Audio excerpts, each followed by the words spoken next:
중에 도우시는 주 나의 견고한 반석, 그 신사랑 그 신평화 두려움에서 날 건지네. 내 위로자 내 모든 것 주 사랑 안에서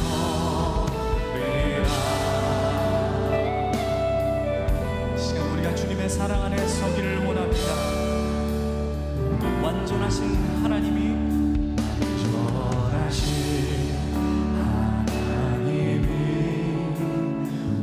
우리와 같이 되셨네. 주 사랑과 그 공의로 세상을 구원한 십자가의 주 달리사, 십자가의 주 달리사 그 진노를 거두셨네. 내 모든 죄 담당하신 주 은혜 안에 살리라.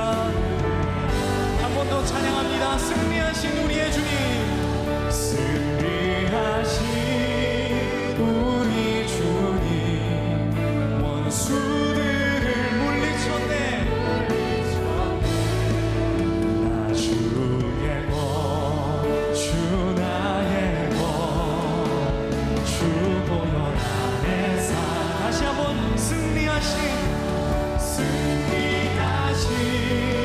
우리 주님, 원수들을 물리쳤네. 나 주의 것, 우리가 주님의 것입니다. 주님의 보혈로 우리를 사심을 감사합니다. 다시 한번 승리하신 우리 주님, 승리하신 우리 주님, 두려움이 진정되고 빚이 탕감되고 무질서가 질서를 찾으며 분열이 화합을 얻게 하신 그 주님을 기대합니다.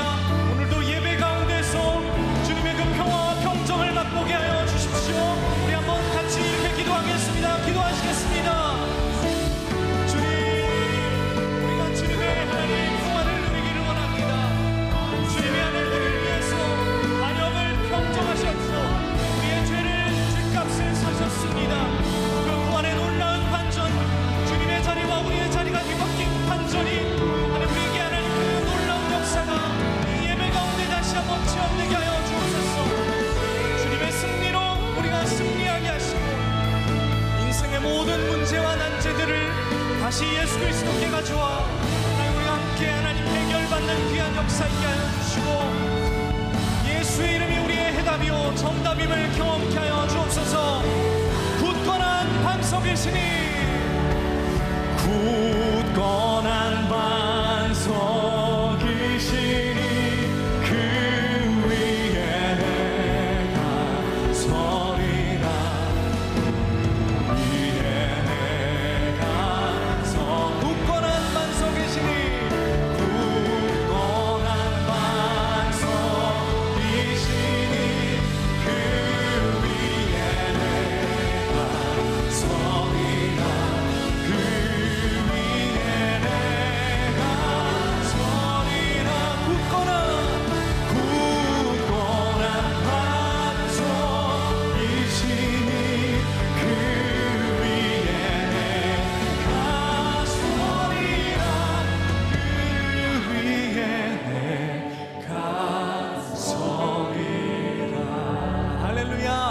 이 주일 우리가 주님의 반석 위에 서기를 결단하기를 원합니다. 시간 가능하시다면 다 자리에서 일어나셔서 주님을 찬양하며 임예하며 주님의 보좌 앞으로 나아가겠습니다.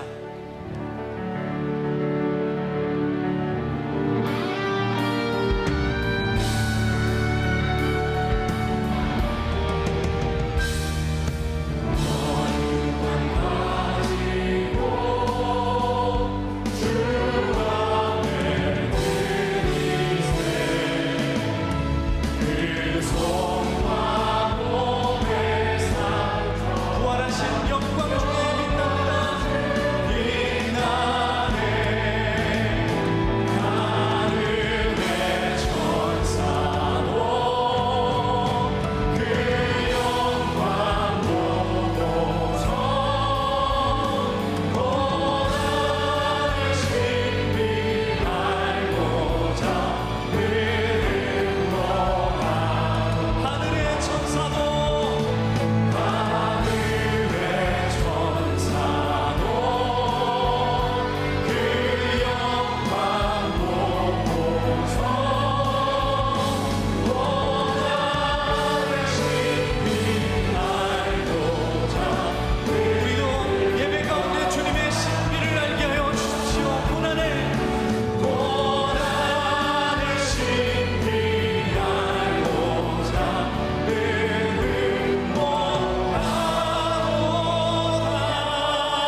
주셨으니 나는 주 찬양하리라. 깨어라 나의 영혼아, 비파와 수금 들어라.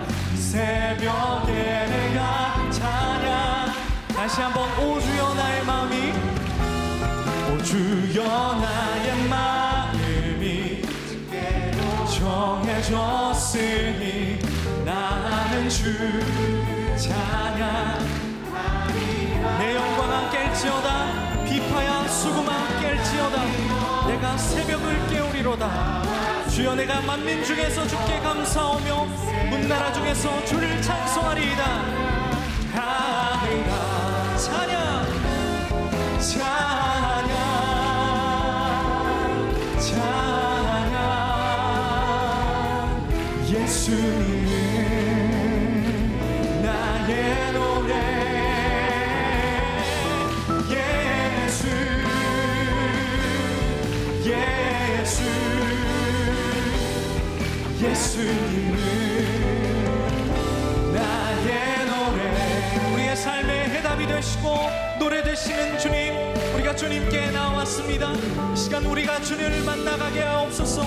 주님으로부터 해답을 얻게 하여 주옵소서. 오 주여 나의 마음이 주께로 정해졌으니 나는 주 찬양하리라.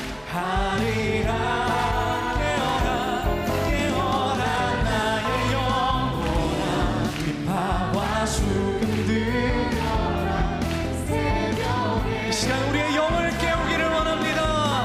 찬양 찬양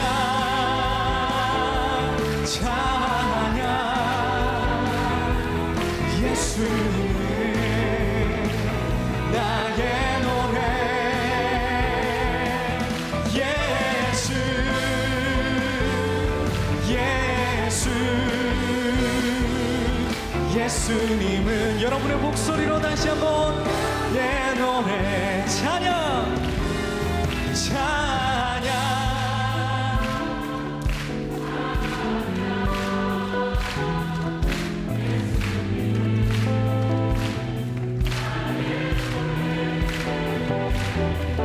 예수 예수. 주님 우리의 모든 영성이 회복되는 일상으로 돌아가는 시간이 되길 원합니다. 찬양 주님께 찬양. 삶의 노래를 회복하기를 원합니다. 예수님은 나의 노래. 예수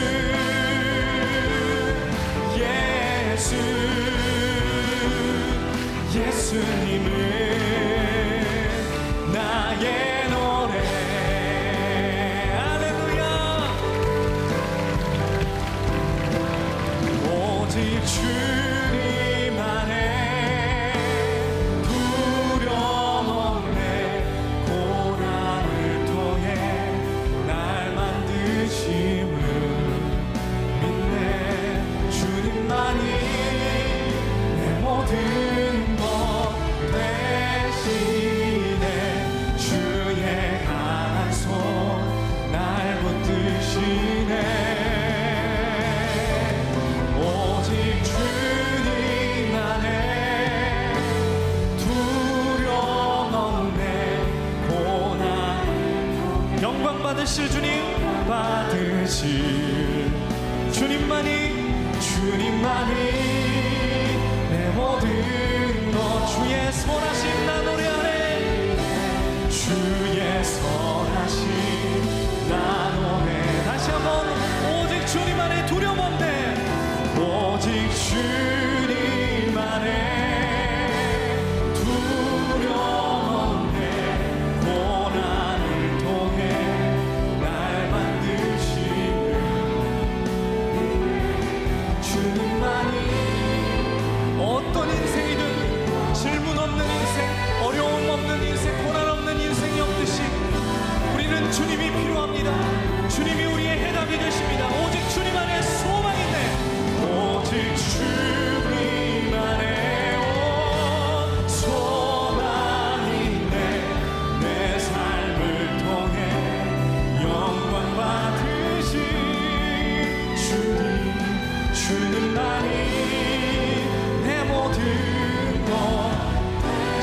한번 우리 믿음으로 선포할 때 우리의 손들과 함께 고백합시다. 오직 주님 안에 우리의 소망이 있습니다. 우리 마지막으로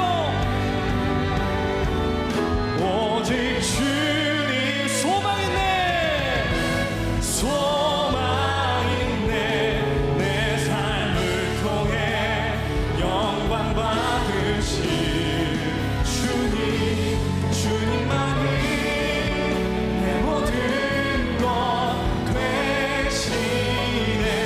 주의 선하심 나 노래하네. 마지막으로 오직 주님 안에 오직 주 소망 있네, 소망 있네. 내 삶을 통해 영광 받으신 주님, 주님만이 내 모든 것 되시네. 주의 선하심 나 노래하네.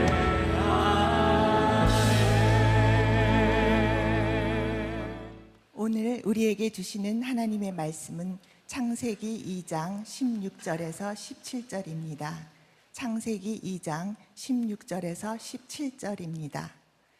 여호와 하나님이 그 사람에게 명하여 이르시되 동산 각종 나무의 열매는 내가 임의로 먹되 선악을 알게 하는 나무의 열매는 먹지 말라.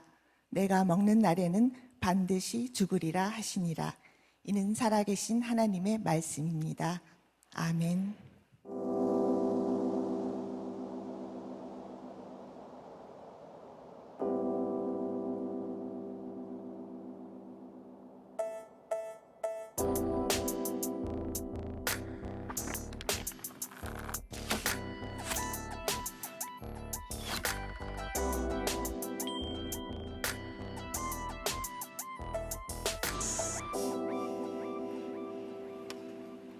이제 오늘 말씀으로 들어가는데 오늘부터 이제 새로운 시리즈가 시작이 돼요. 앞으로 12주 내지 한 16주 정도 이 말씀을 나누게 될 텐데 전체 주제가 인생의 질문 말씀으로 답하다. 제가 들어도 감동적이에요. 어쩌면 이렇게 주제도 잘 잡았을까? 이 반응은 제가 조금 기대했던 반응이 아닌데 자, 기대가 돼요. 자, 우리 인생의 질문을 우리들이 말씀으로 이렇게 답하면서 가려고 합니다. 어떻게 여러분들에게 다가갈지는 모르겠어요. 오늘 첫 번째 이 선악과에 대한 이 물음을 가지고 사랑은 선택이다, 이런 제목의 말씀을 나누려고 합니다. 우리 크리스찬들뿐만 아니라 교회를 다니지 않는 사람들이 제일 많이 묻는 질문 가운데 하나가 바로 선악과에 대한 이야기입니다. 하나님이 왜 선악과를 만드셨을까요? 사실 이게 굉장히 대답하기 어려운 부분이기도 하고 궁금하기도 한데 사실 생각해보면 이런 질문을 묻는 게 조금 문제가 있어요. 왜냐하면 아니 하나님이 만들어 놓으셨는데 왜 우리가 자꾸 물어요? 하나님 마음 아니에요? 이런 걸 조금 유식한 말로 뭐라고 하냐면 하나님의 주권이다, 이렇게 말을 합니다. 그러니까 우리들이 풀어야 될 질문은 왜 만드셨는가 이렇게 불평하는 것이 아니라 하나님이 선악과를 만드신 이유가 뭔지를 우리들이 아는 것이 중요할 것 같아요. 뿐만 아니라 우리들은 신앙생활하면서 이런 어려운 질문들, 풀지 못하는 문제들이 있는 거예요. 예수님이 예수를 믿는 자마다 구원을 얻는다고 하셨는데 그러면 예수님이 오시기 전에 사람들은 어떻게 되었을까? 그들은 어떻게 구원을 받는가? 또 선하신 하나님이 이 세상을 창조하셨다고 하는데 그럼 우리들이 살아가면서 겪는 이 악한 것들에 대한 문제는 무엇인가? 이런 질문들이 우리들에게 있는 거죠. 이런 문제들도 앞으로 다루게 될 거예요. 또 어거스틴이라고 하는 유명한 교부, 그가 이제 5세기에 살았던 사람인데요. 사람들이 어거스틴에게 이런 질문을 했습니다. 하나님께서 이 세상을 창조하시기 전에는 뭘 하고 계셨을까요? 궁금하세요? 그랬더니 어거스틴이 이렇게 대답했어요. 그런 질문을 하는 사람을 위해서 지옥을 만들고 계셨습니다. 아무튼 이 문제를 풀 수 없다는 거죠. 사실 우리들의 삶에는요, 우리가 다 이해할 수 없거나 설명할 수 없는 문제들이 참 많이 있습니다.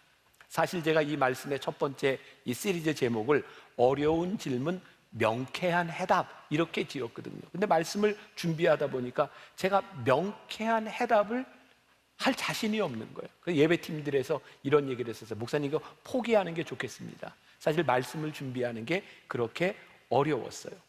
그런데 이렇게 말씀을 준비하다가 어떻게 보면 이게 절충안이 될지도 모르겠다라고 생각했는데, 제가 이 제목이 나오기 전에 두 번째로 그러면 어려운 질문 명쾌한 해답이 아니라 어려운 질문 솔직한 해답으로 해보자, 뭐 이렇게 제목을 바꿔보기도 했어요.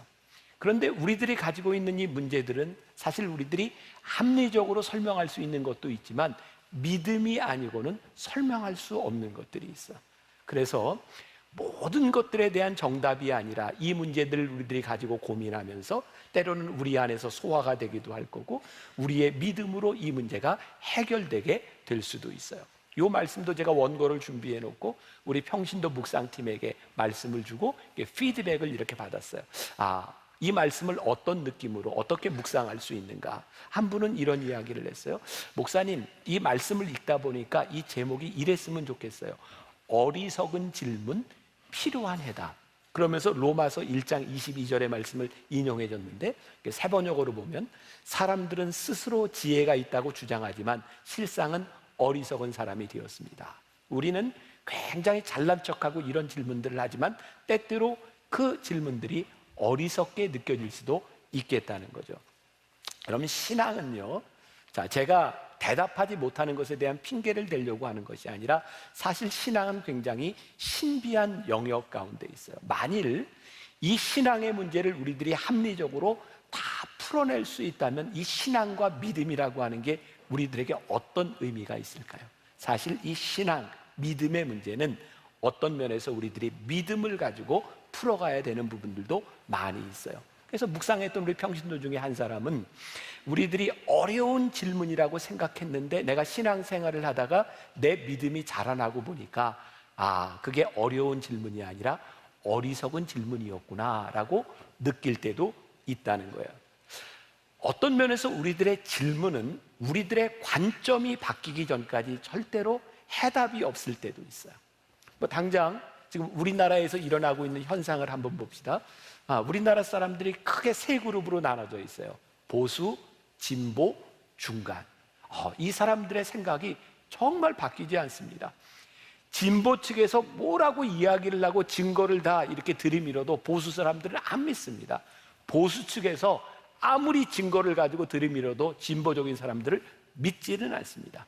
결국 사실에 대한 문제가 아니라 우리의 관점이 어떻게 바뀌어지느냐가 훨씬 더 중요할 수 있는 거죠. 자, 하나님께서 선악과를 따먹지 말라 만들어 놓고 말씀하셨는데 우리는 계속 뭘 얘기해요? 아니, 왜 만들어 놓으셨어요? 아니, 하나님이 따먹지 말라고 얘기했는데 우리는 계속 뭐라고요? 왜 만들어 놓으셨어요? 이런 질문을 하고 있는 거죠. 자, 이 선악과에 대해서는 여러 가지 견해들이 있습니다. 그런데 그 중에 하나, 우리 기독교와 이 정통적인 교리와 굉장히 중요하게 부딪히는 점이 있는데, 우리나라에는 옛날부터 이 어려움을, 나라가 어려울 때 나라를 구하는 구세진인 정도령 이런 게 있었잖아요. 미륵 이런 게 있었어요. 소위 말해서 통일교회 문선명, 또 영생교회 교주 조희성, 또 천부교회 박태선, 이런 사람들도 자기들이 메시아라고 하면서 이 교리를 바꿔놓죠. 여러분들 아시죠? 이렇게 인터넷 가서 쳐보면 우리나라에 자칭 하나님이 한 20 몇 분 계시는 거. 그래서 이 선악과의 교리를 가지고 우리 정통 교리를 부인하는 부분들이 있어요. 자, 그들이 주장하는 걸 제가 조금 읽어드릴게, 들어보세요. 기독교의 성경학자들은 하나님이 아담과 하와에게 자유의지를 주었다고 하는데 말도 안 되는 소리다.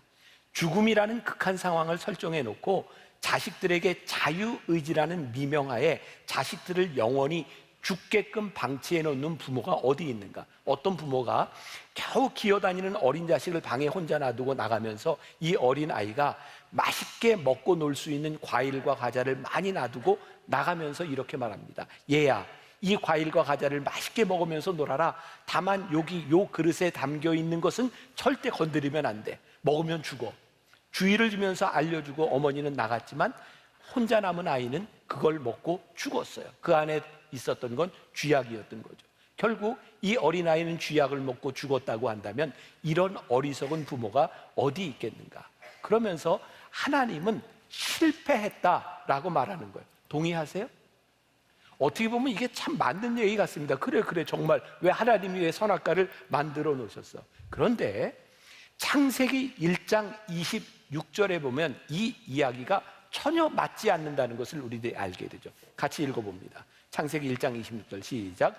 하나님이 이르시되 우리의 형상을 따라 우리의 모양대로 우리가 사람을 만들고 그들로 바다의 물고기와 하늘의 새와 가축과 온 땅과 땅에 기는 모든 것을 다스리게 하자 하시고, 하나님이 우리를 창조하셨는데요, 선악과를 만들어 놓으셨는데 우리를 아무것도 모르는 어린아이로 만드신 게 아니라 어떻게 만드셨다고요? 하나님의 형상을 따라 하나님의 인격을 가진 사람으로 만드셨고, 우리로 하여금 이 세상을 다스릴 수 있는 권한과 권세를 우리들에게 주셨어요. 하나님이 우리를 어린아이로 아무것도 모르는 존재로 창조하신 것이 아니라 우리를 인격체로 창조하셨다는 거예요. 여기에서부터 우리들이 선악과의 문제를 풀어나가야 돼요. 그리고 이 선악과를 통해서 우리는 바로 이 인간론과 우리들에게 왜 죄가 들어왔고 죄가 어떤 문제가 있는지를 보여주는 인간론과 죄론에 대해서 우리들이 명확하게 알게 되는 거죠. 오늘 짧은 시간이기 때문에 여러분들에게 자세하게 설명하지는 못하지만 오늘 우리는 이 부분들을 다루게 될 거예요. 자, 묵상팀의 한 권사님이 아주 흥미로운 상상을 했어요. 여러분들도 여기에 대입해 보면 좋을 것 같아요. 자, 제가 조금 읽어드릴게요. 만약 우리 가족 3명만 에덴 동산에 살았다면 누가 가장 먼저 선악과에 손을 댔을까 하는 생각을 해보았다. 남편은 성격상 호기심도 적고 배만 부르면 아무 문제가 없는 사람이니 선악과는 절대 따먹을 일이 없었을 것이다. 오히려 내가 따먹으려고 하면 아니 다른 맛있는 게 널려 있는데 왜 그걸 먹어? 그거 말고 딴 거 먹어 라고 했을 것이다. 또 작년 말에 몸을 만든다고 독하게 운동했던 우리 아들, 선악과의 영양가를 분석해서 단백질 함량이 적다거나 먹은 후 근손실이 올 수도 있다고 하면 절대 안 먹었을 거다.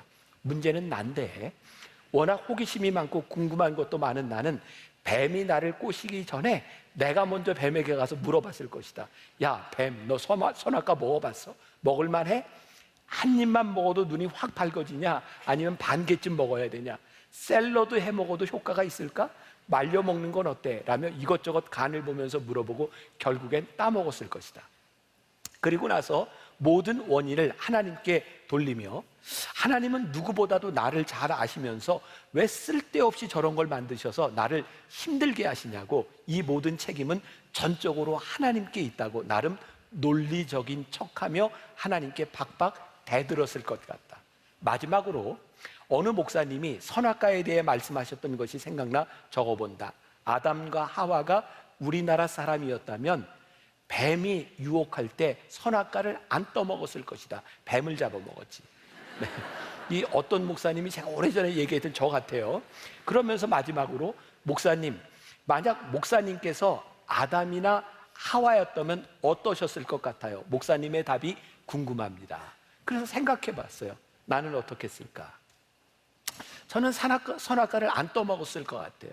왜냐하면 하나님이 따먹지 말라고 했으니까.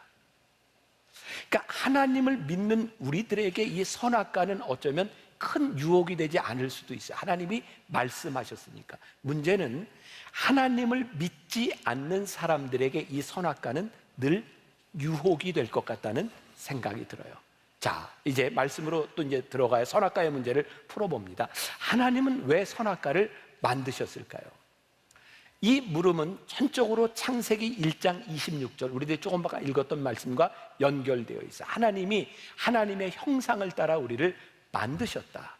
그리고 하나님은 우리 인간을 만드신 목적을 뭐라고 말씀하시냐면 하나님과 우리들 사이에 교제하기 위해서 우리 인간을 만드셨다는 거예요.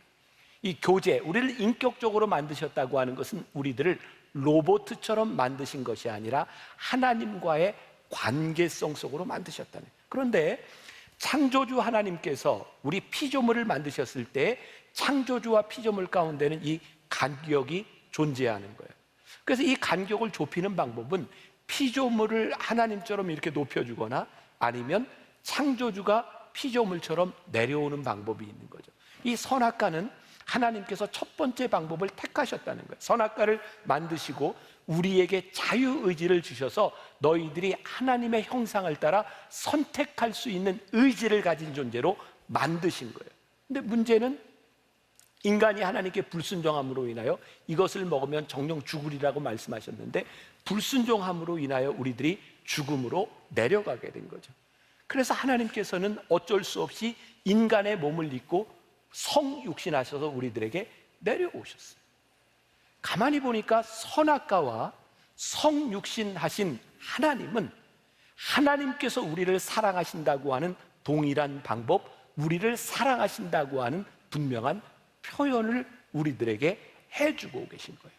자, 선악과를 만드시고 하나님께서 무섭게 경고하시죠. 창세기 2장 17절에 보니까 내가 먹는 날에는 정령 죽으리라. 이 선악과를 따먹음으로 인해서 우리들이 자유로 이 죄를 지음으로 불순종함으로 인하여 하나님과 우리들 사이에 관계가 깨어지고 분리가 일어난 거예요. 우리 가운데 죄가 들어오게 된 거죠.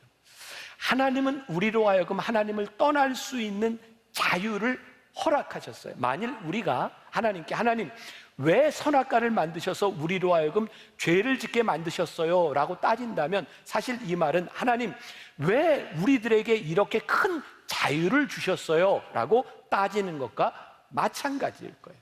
어떤 분이 이런 예를 들었더라고요. 어떤 두 아이가 형제가 밖에서 집 밖에서 마당에서 노는데 비가 와가지고 물구덩이가 진흙구덩이가 이렇게 있는 거예요. 그러니까 엄마가 얘야 거기 물구덩이에서 놀지 마. 근데 애들이 엄마 말을 안 듣고 물구덩이에서 놀면서 막 진흙탕 속에서 더러워졌어요. 엄마가 화가 났어요. 아이한테 말합니다. 이놈들 엄마가 거기서 놀지 말라 그랬지? 그랬더니 애들이 이렇게 얘기하는 거예요. 엄마, 하나님이 왜 비를 내려서 진흙탕을 만드셨을까요? 이거 안 만드셨으면 저희가 여기에서 안 놀았을 텐데. 근데 이게 어린아이의 말이 마치 우리의 말과 동일한 거죠. 왜 하나님 선악과를 만드셔서 우리로 하여금 이것을 따먹게 했느냐고 우리들이 이야기를 하고 있는 거예요. 하나님께서 인간을 너무 사랑하셨기 때문에 인격적으로 대우하기 위해서 만드신 이 선악과에 대하여 우리는 왜 우리로 하여금 죄를 짓도록 이것을 만들었냐고 하나님께 불평하죠. 중요한 것은 우리 인간이 이 의지, 자유의지를 가지고 하나님께 불순종함으로 인하여 우리들 가운데 죄가 들어왔다는 거예요. 성경은 로마서 5장 12절에서 이렇게 말씀해요. 같이 봅니다. 그러므로 한 사람으로 말미암아 죄가 세상에 들어오고 죄로 말미암아 사망이 들어왔나니 이와 같이 모든 사람이 죄를 지었으므로 사망이 모든 사람에게 이르렀느니라. 자, 이 선악과는 우리가 왜 죄를 짓게 되었는지, 우리들이 왜 죽게 되었는지 우리 인간에 대한 이야기를 하고 있죠. 이 선악과는 이 성경에 보니까 선악을 알게 하는 나무라고 되어 있어요. 중요합니다. 이 선악과를 따먹기 전에 우리 인간들은 선과 악을 분별해야 될 필요가 없었어요. 하나님께서 에덴 동산을 만드시고 뭐라고 말씀하셨냐면 동산 각종 나무의 열매는 내가 임의로 먹되, 여기 임의로라고 하는 말이 영어로 freely, 자유롭게 먹어라. 그러니까 우리들이 선악과를 따먹지 않는 한에서 우리들이 어떤 자유로운 행동을 해도 우리들이 선과 악을 구별할 필요가 없었어요. 왜? 이 모든 것이 선한 일이었어요. 그러니까 우리의 자유의지대로 행하는 일들이 선한 일이었기 때문이에요. 그런데 선악과를 따먹는 순간 우리들에게 선과 악을 분별하는, 우리들이 분별해야 되는 일들이 일어나게 돼요. 자, 이 선악과는 창조주이신 하나님과 피조물인 우리들 사이에 분명한 차이, 경계선을 우리들에게 보여주고 있는데 이것이 깨져버렸어요. 사단은 늘 우리들에게 찾아와서 하나님의 말씀을 묘하게 왜곡하죠. 어떻게 왜곡했어요? 하나님은 모든 것을 만드시고 너희들이 자유롭게 먹되 이것만 먹지 마라고 말을 했는데 사탄은 뭐라고 유혹하죠? 하나님이 너희에게 이것을 먹지 말라고 하시더냐? 하나님은 사람에게 자유를 주셨고 이 자유가 우리들에게 축복이었는데 사단은 자유보다 금하신 한 가지에 초점을 맞추게 되죠. 갑자기 우리들에게 주어진 큰 축복이 축복으로 보이지 않게 되는 거예요. 우리가 자유를 상실하게 되는 거죠. 자유를 상실하게 됐다. 하나님같이 되려고 하는 이 욕망이 자유를 상실하게 됐다. 자, 여러분들 자유를 한번 생각해 봅시다. 우리는 흔히 자유를 뭐라고 생각하냐면 내 마음대로 하는 것이 자유라고 생각합니다. 중요한 예를 하나 들어볼게요. 여기 앞에 있는 이제 남자분들 가운데 예전에 담배들 좀 피셨죠? 화면 안 비출게요. 담배들 좀 피셨어요? 뭐 여자분들 중에도 있겠죠. 한번 물어봅시다. 담배를 피는 게 자유로운가요? 안 피는 게 자유로운가요? 네, 그냥 제가 알아서 대답할게요. 자, 우리는 내 마음대로 담배를 피는 게 자유롭다라고 생각하는데 우리가 담배를 딱 피는 순간 우리의 자유는 반쪽이 나죠. 왜냐하면 담배를 피는 순간 우리는 담배를 피지 않을 자유를 잃어버려요. 담배를 피지 않는 사람은, 아직 피지 않는 사람은 온전한 자유를 가지고 있어요. 지금 내가 필 수도 있고 안 필 수도 있어요. 우리가 자유롭게 내 마음대로 하는 것이 우리들에게는 자유로운 일이라고 생각했는데 우리들이 자유의지로 선택한 불순종은 우리로 하여금 자유를 박탈하죠. 우리들 가운데 죄가 들어오기 시작해요. 죄의 무서움은 뭔지 아세요? 우리들 가운데 죄라고 하는 것을 깨닫게 되는 순간 그 이전까지는 선과 악을 분별할 필요가 없었어요. 왜? 우리가 행하는 일들이 옳은 일이었으니까, 순종하는 일이었으니까. 우리들에게 선과 악을 구별하는 것이 들어오기 시작하면서 죄가 뭔지를 깨닫게 되고 죄를 지은 인간은 하나님의 낯을 피하기 시작해요. 그래서 죄 지은 인간의 가장 무서운 것은 죄로 인해서 하나님과 우리 사이의 관계가 깨어지는 것이죠. 하나님과 우리 사이에 단절이 와서, 이게 선악과가 우리들에게 말씀하고 있는 우리 인간들의 문제인 거죠. 자, 그래서 우리는 이제 우리들이 행하는 것 중에 우리들이 선을 행한 능력을 잃어버리고 자꾸 악을 향해 가는 우리의 본성, 죄의 본성이 우리 가운데 들어오는 거예요.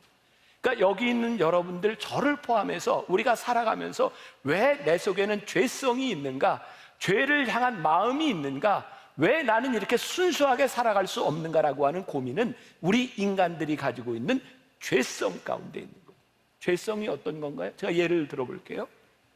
제가 이제 영성훈련을 할 때 이게 첫 시간에 늘 하는 이야기인데, 제가 20여 년 전 우리 이제 학생들을 데리고, 청년들을 데리고 중국에 단기 선교를 갔을 때, 그때 하이라이트 코스 중에 하나는 뭐냐면 저 압록강 철교에 가서 저 북한 쪽을 바라보고 북한 쪽까지 가보는 거예요. 그때 20여 년 전에 그 굉장히 그런 익사이팅한 경험이었던 것 같아요. 그래서 그 압록강 이 철교를 이렇게 이제 올라가서 걷는데, 거기 올라가는데 돈을 내야 돼요. 중국 공안들이 돈을 받습니다. 그런데 이런 이야기를 하죠. 저 압록강 철교 딱 중간에 가면 이쪽은 중국 땅, 이쪽은 북한 땅인데 북한 땅에 넘어가면 안 된다는 거예요. 근데 그걸 어떻게 하냐면 철교 색깔이 중간에 딱 다릅니다. 북한 쪽하고 중국 쪽하고. 근데 그 사람들이 이런 제안을 해요. 돈을 조금 더 내면 북한 쪽까지 넘어갔다 올 수 있습니다. 근데 뭐 꼭 굳이 그렇게 해야 되는가? 그래서 돈을 안 냈거든요. 근데 그 사람들이 뭐라고 얘기하냐면 절대로 북한으로 넘어가면 안 됩니다. 근데 정말 이 철교 위에 올라가면 북한 군인들이 빨래하고 목욕하고 이러는 게 다 보여요. 정말 가까워요. 제가 이제 학생들을 데리고 철교를 이렇게 걸어가게 되었는데, 정말 중간에 가니까 딱 색깔이 달라요. 저쪽은 북한, 이쪽은 중국. 근데 머릿속에 뭐가 남아있어요? 절대로 거기는 가면 안 된다는 거예요. 근데 그게 그렇게 가고 싶은 거예요. 그래서 제가 거기서 그 중간에 가 있다가 북한 쪽 그 다른 색깔 철교를 딱 밟고 왔어요. 뭐 아무 일도 없어요. 근데 왜 저에게 그 발을 밟고 싶은 욕구가 생겼냐면 하지 말라는 거예요. 그러니까 죄성에 들어온 우리 인간들에게 율법이라고 하는 것은 우리로 하여금 우리를 보호해 주는 것이 아니라, 죄를 짓지 말라라고 하는 것이 우리를 보호해 주는 것이 아니라, 그 율법이 우리들에게 오히려 올무가 되고 우리를 죄 가운데 빠지게 했죠. 그래서 로마서 3장 23절에 보니까 모든 사람이 죄를 범하였음에 하나님의 영광에 이르지 못하게 되었다. 그래서 죄를 지은 인간, 우리 속에 있는 죄성을 가지고 있는 인간들은 자꾸 하나님의 낯을 피하게 되는 거예요. 문제는요, 우리들이 하나님의 낯을 피하는 이 죄성으로 말미암아 우리의 자유의지는 자꾸 죄를 향해 가고 있다는 거예요. 다시 말해서 우리의 자유의지가, 아니 우리들의 삶이 하나님의 낯 안에 우리들이 있으면 죄의 성향으로부터 멀어지는데, 죄가 우리 속에 들어옴으로 인하여 우리가 자꾸 하나님의 낯을 피하여 가기 때문에 우리들이 죄성에 자꾸 약해지고 넘어지는 거예요. 사실 지난 목요일 날 찬양 집회를 하면서 저에게 참 놀라운 그런 영적 경험이죠. 오랜만에 우리가 코로나로 인해서 이렇게 모이지 못했었는데 그날 찬양을 하는데요, 우리 성도들이 그냥 이렇게 제 느낌에 찬양하는 가운데 그냥 하나님이 오래 기다리셨구나, 이게 주의 임재가 여기에 있구나 하고 다 일어나서 찬양을 하는데 주의 임재 가운데 있는 거예요. 하나님이 여기 함께 하시는구나. 우리가 하나님의 낯을 피하여 있는 장소가 아니라 하나님의 임재가 우리 가운데 있습니다. 하나님의 영으로 우리들이 충만할 때, 하나님의 낯에 우리들이 있을 때 우리들이 죄를 이길 수 있는 성향들이 생기는데, 죄의 본성이 우리들 가운데 들어와서 자꾸 하나님을 피하는 우리들의 모습들이 되었던 거죠. 그럼 우리들에게 이런 질문이 생기는 거예요. 그러면 하나님은 우리들이 타락할 줄 모르고 선악과를 만들어 놓으신 겁니까? 자, 이 문제에 대한 답을 좀 풀어보죠. 하나님은 사랑 때문에 눈이 멀었다라는 책이 있습니다. 그 책에서 하나님께서는 인간을 너무 사랑하셔서 실수하셨고 그것 때문에 고생하신다는 거예요. 이 표현은 진짜 실수하셨다고 하는 것이 아니라 하나님께서 우리를 너무 사랑하셔서 하나님의 아픈 마음을 가지고 계시다는 거죠. 하나님은 우리를 너무 사랑하셔서 하나님이 어려운 길을 향해 가고 계신다는 거예요. 성경을 우리들이 흔히 이렇게 얘기합니다. 하나님의 러브 스토리라고, 우리를 얼마나 사랑하시는지를 말씀하고 계시는 거예요. 하나님께서 우리를 사랑하셔서 선악과를 만들어 놓으셨고, 타락한 우리 인간들, 죄에 빠진 우리 인간들 하나님이 끝까지 우리를 잊지 않으시고 기억하시는 하나님의 사랑이, 하나님의 약속이 있는 것이 하나님의 말씀이라고. 그러면 이사야 49장 15절부터 16절까지 말씀 보세요. 하나님을 배신하고 타락했던 죄에 빠진 인간들을 향한 하나님의 마음이에요. 같이 읽겠습니다. 시작. 여인이 어찌 그 젖 먹는 자식을 잊겠으며 자기 태에서 난 아들을 긍휼히 여기지 않겠느냐. 그들은 혹시 잊을지라도 나는 너를 잊지 아니할 것이라. 내가 너를 내 손바닥에 새겼고 너의 성벽이 항상 내 앞에 있나니. 젖 먹는 어미가 어찌 그 자식을 잊겠느냐. 자기 태에서 난 아들을 긍휼히 여기지 않을 자가 누가 있겠느냐. 그러나 혹시 그들이 잊을지라도 나는 너희를 잊지 아니하리라. 하나님의 사랑이 끝까지 우리들에게 있다는 거예요. 얼마 전 제가 신방했을 때 그런 일이 있었어요. 신앙생활을 시작한 지 얼마 안 되는 분인데 이분에게 불행이 찾아왔어요. 조카가 암에 걸렸다는 이야기를 듣고, 이게 암은 가족력이 있으니까 그분이 병원에 가서 검사를 했는데 이분도 유방암이 있다는 진단을 받았어요. 그것 때문에 놀란 오빠가 또 검사를 받았는데 임파선암이 있다는 결과를 받았어요. 이분이 이렇게 하소연을 하는 거예요. 우리 가족이 하나님께 버림받은 것 같습니다. 어떻게 이럴 수 있습니까? 근데 제가 이야기를 하다 이분에게 이런 말을 했어요. 아니요, 그 조카를 통해서 하나님께서 당신의 암을 일찍 발견하게 하시고 오빠의 암도 일찍 발견하게 하시고 그 일로 인하여 신앙을 가지지 않은 당신의 남편이 하나님께 기도하는 사람이 되었는데 어떻게 하나님이 당신의 가정을 버리셨다고 생각하냐. 하나님을 알지 못할 때는 버림받은 것 같은데 하나님께서 우리 가정에 손을 대셨구나, 하나님께서 우리 가정에 역사하시는구나 라고 생각하니 하나님이 우리의 가정을 사랑하시는 것이 느껴지는 것이에요.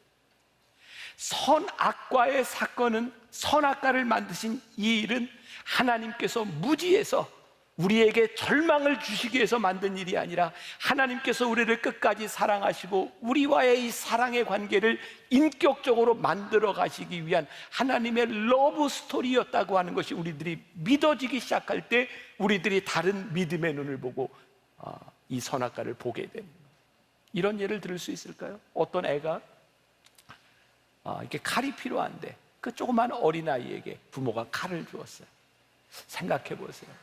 칼을 쥔 아이가 불안할까요? 칼을 쥔 아이를 바라보는 부모의 마음이 불안할까요? 하나님이요, 우리를 사랑하셔서 주신 그 선악과는 하나님의 애타는 마음이 있다는 생각이 들어요. 여기 혹시 선생님들 계신지 몰라요. 선생님들이 쉽게 아이들을 가르치려면 아이들을 인격적으로 대우하지 않으면 됩니다. 애들을 때리고 애들을 윽박지르고 명령하면 그런 선생질이 쉽습니다. 그러나 선생님으로 아이를 사랑하고 아이를 인격적으로 대하면 선생님이 하는 일이 그렇게 쉬운 것이 아니죠.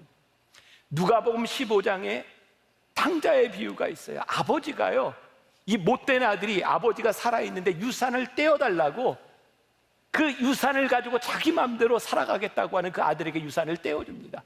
여러분 어떻게 생각하세요? 그 아버지가 그 아들에 대한 소망이 있었을까요? 그래, 네가 가서 잘 성공하고 좋은 아들이 되겠다라는 마음으로 주었을까요?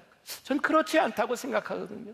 아버지가 그 아들에게 유산을 떼어줄 때 그 마음이 얼마나 안타까웠을까요? 잘못될 확률이 많은 저 아들을 바라보며, 그러나 아버지는 끝까지 그 아들을 기다리고 하나님께서 우리를 인격적으로 대우하셨다고 하는 그 말은 하나님의 아픔이 있는 거예요. 우리를 인격적으로 대우하심으로 인하여 하나님의 사랑의 이야기가 안타까움으로 계속되고 있습니다. 그리고 오늘 말씀을 결론을 짓는다면 저는 이 선악과의 이야기를 통하여 우리에게 선택받기를 원하시는 하나님의 마음이 있다는 생각이 들어요. 자유의지, 하나님께서 우리들에게 자유의지를 주셨다고 하는 것은 하나님이 우리를 로봇처럼 만들어서 그런 거죠. 로봇 칩을 딱 만들어서 너는 하나님을 사랑하는 존재야, 하나님을 찬양하는 존재야. 그래서 삐리리 하나님 사랑합니다, 삐리리 하나님 찬양합니다, 하나님 찬양합니다. 이런 존재로 우리를 만드시지 않았다. 우리의 자유의지로 우리들의 인생 가운데 우리들 앞에 선악과가 있는데 이 선악과가 있음에도 불구하고 하나님, 제가 하나님을 사랑합니다라는 존재로 우리를 만드셨다는 거예요. 선악과를 따먹은 어떤 사람은 왜 나에게 이런 시험을 주시나요? 선악과를 만들지 않았다면 제가 죄를 짓지 않았을 텐데요. 죄를 짓고 이렇게 말을 하는데, 어떤 사람은 선악과에 대하여 이렇게 이야기합니다. 하나님, 선악과가 없었더라면 제가 하나님을 사랑한다는 것을 어떻게 표현할 수 있었을까요? 하나님이 선악과를 먹지 말라고 말씀하셨기 때문에, 이것은 손대지 말라고 말씀하셨기 때문에 제가 하나님을 사랑한다고 하는 것을 이렇게 표현할 수 있는 것, 이것이 선악과 때문이 아니겠습니까? 그럼 옛날 성경시대에는 노예 제도가 있었어요. 주인이 노예를 사랑하게 됐어요. 주인이 노예를 사랑하고 이 노예가 나를 사랑하는지 그것을 알려면 어떻게 해야 될까요? 노예는요, 주인이 시키는 대로 하는 거거든요. 나는 너 사랑해, 너 나 사랑해라. 그러면 노예는 주인을 사랑해야 되는 거예요. 근데 그 사랑이 무엇인지 그 노예에게 선택받기 위해서는 그 노예를 자유하게 놓아줘야 되는 거예요. 네 마음대로 선택하고 네 마음대로 생각하고 네가 마음대로 결정할 수 있어. 그때 그 선택받는 사랑이 진짜 사랑인 것을 알기 때문에, 그것이 인격적인 관계이기 때문에 자유를 주는 거예요. 선악과는 하나님께서 우리들에게 주시는 가장 명백한 자유, 인격적으로 우리를 대하시는 사랑, 그리고 우리로부터 선택받기를 원하시는 하나님 아버지의 안타까운 마음이 이 선악과 가운데 있는 거죠. 오늘 이 말씀이 여러분들에게 이렇게 적용됐으면 좋겠어요? 여러분들이 오늘 말씀을 듣고 세상을 나가면 여러분들에게는 많은 선악과들이 있을 거예요. 이거는 손대면 안 돼, 이거는 안 돼, 이것은 안 돼라는 그 선악과 가운데서 우리는 가장 분명하게 하나님 앞에 하나님을 향한 사랑이 무엇인지를 우리는 분명하게 표현할 수 있어요. 여러분들의 삶의 한가운데서, 여러분들 앞에 놓인 선악과 가운데서 선택받기를 원하시는 하나님 앞에 내가 하나님을 사랑합니다, 하나님을 찬양합니다. 여러분들의 인생에 수없이 많은 결정의 순간들 가운데서 여러분들의 자유의지가 가장 분명하게 하나님 앞에 사랑을 확인하고 확증할 수 있는 여러분들이 되시기를 주님의 이름으로 간절히 축원합니다. 우리 같이 찬양했으면 좋겠습니다. 주님 사랑해요. 주님 사랑해요. 이 찬양하고 오늘은 지난주에 우리 교회 전도사님들 5명인가 목사 안수를 새로 받았어요. 그래서 우리 전도사님들이 처음으로 목사 안수를 받고 이렇게 축도하는, 우리 전도사님에게도 굉장히 영광스러운 시간이고 오늘 예배를 드리는 여러분들에게도 굉장히 축복된 시간이에요. 가장 떨리고 설레는 마음으로 축도하는 시간이니까 오늘 저하고 같이 찬양하면서 여러분들 묵상하고 기도하시고 우리 새롭게 우리 안수받은 이성실 목사님이 이제 축도하시고 예배를 마칠 거예요. 찬양합시다. 주님 사랑해요.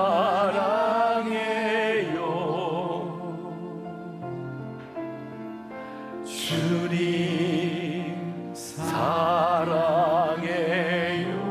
그렇습니다. 주님, 우리가 마음으로 깊은 곳에서 주님을 사랑하며 우리가 믿음으로 고백하며 우리의 인생에 수없이 많은 선악과 가운데서 제가 주님을 사랑하기로 선택합니다. 나의 의지로 주님을 사랑하기로 선택합니다.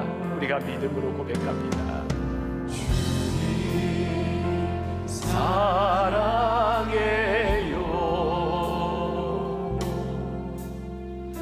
주님 사랑해요.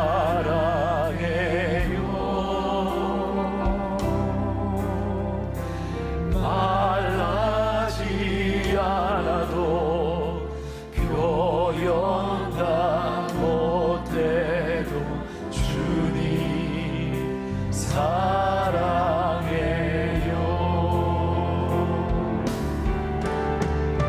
주님 사랑해요.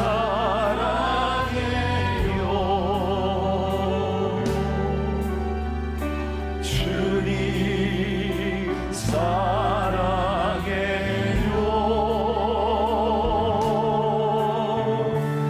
말하지 않아도 표현 다 못해도 주님 사랑해요. 우리 한 번 더 주님 사랑해요.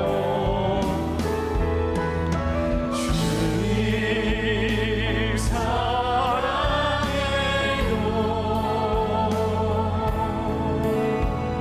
주님 사랑해요.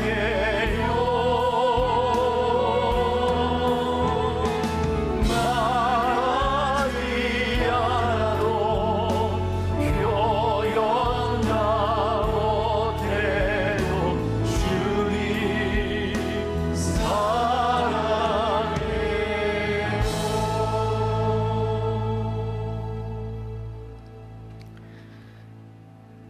사랑의 하나님, 코로나로 무거웠던 우리의 발걸음을 새롭게 하시고 예배를 통해 다시 한번 구원의 감격과 은혜를 허락하셔서 감사합니다.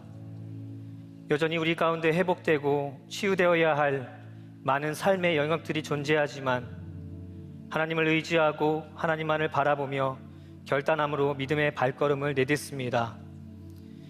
인생의 모든 문제의 해답이 되시는 주님께 나아가는 주님의 백성들을 기억하여 주시고 붉게 물든 죄로 인해 주님의 구원의 손길마저 외면하지 아니하도록 성령 하나님 이 시간 우리 가운데 찾아오셔서 주의 백성들의 삶을 다스려 주옵소서.